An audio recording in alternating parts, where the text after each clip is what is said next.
believe, I mean, it's not like the most answered question just by a few percentage. About 80% of the time, the answer I get is my grandkids. People are literally saying, it's the next, I'm thinking about my grandkids not getting to enjoy the same freedom that I enjoy. And I want to make sure that I pass the torch of freedom intact to them. Reverend Matthias Burnett put it this way. He said, to God and posterity, this is in 1801, to God and posterity, you are accountable for your rights and your rulers.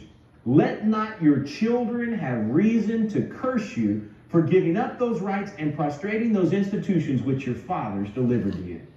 I don't want my children cursing me because they don't have the same freedom that I enjoyed. Let's do our part in preserving it. And don't take a short-term view. Take a long-term, generational view. Realize that you may not get to see the fruit of your labor.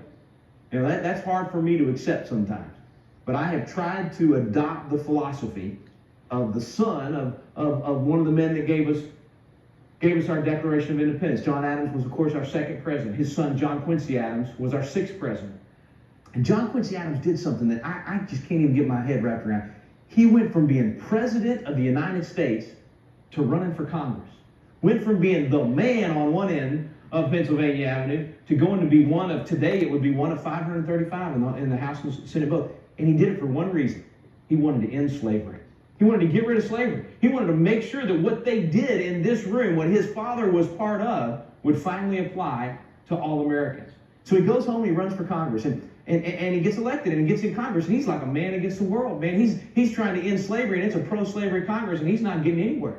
He's literally beating his head against the wall. I mean, he's coming in week after week, month after month, year after year with no results. Now, look, I'm a type A person. I want results. My wife says I'm type AAA. You know, I mean, I go 100 miles an hour, and I want. When I got in the legislature, it drove me nuts that I couldn't change the world overnight. I wanted it all done in one legislative session. It took a while for me to figure out. It takes years sometimes to get big things done. John Quincy Adams understood this.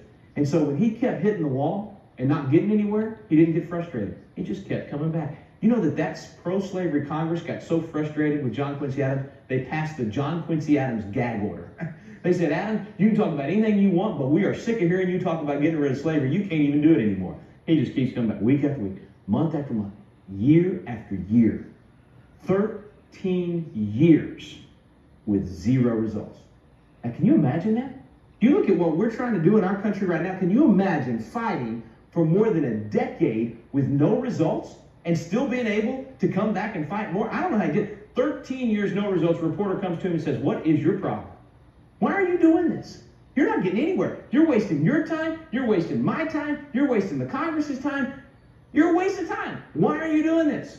And John Quincy Adams said something I hope you'll adopt as your philosophy as you try to save our country and save freedom for future generations. He said, duty is ours.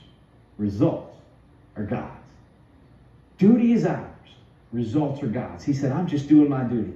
I'm going to leave the results up to God. These guys understood duty. Remember me saying last night, quote after quote after quote, these guys would use that word duty. Duty of nations, duty of individuals, duty, all the time, duty, because they understood it's hard work, but I'm willing to do it because freedom is worth it. John Quincy Adams understood duty is ours, results are God's. Did he get to see an end to slavery in his lifetime? No.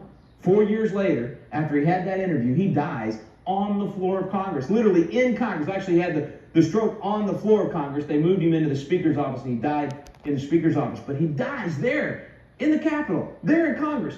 17 years of fighting, no results. But for 1 2-year term, he served with a kid that he became a mentor to. And he kind of did a brain dump into that kid, taught that kid what he knew. They became very good friends. This freshman member of Congress became very good friends with the president, good enough friends that that freshman member of Congress was a pallbearer at John Quincy Adams' funeral.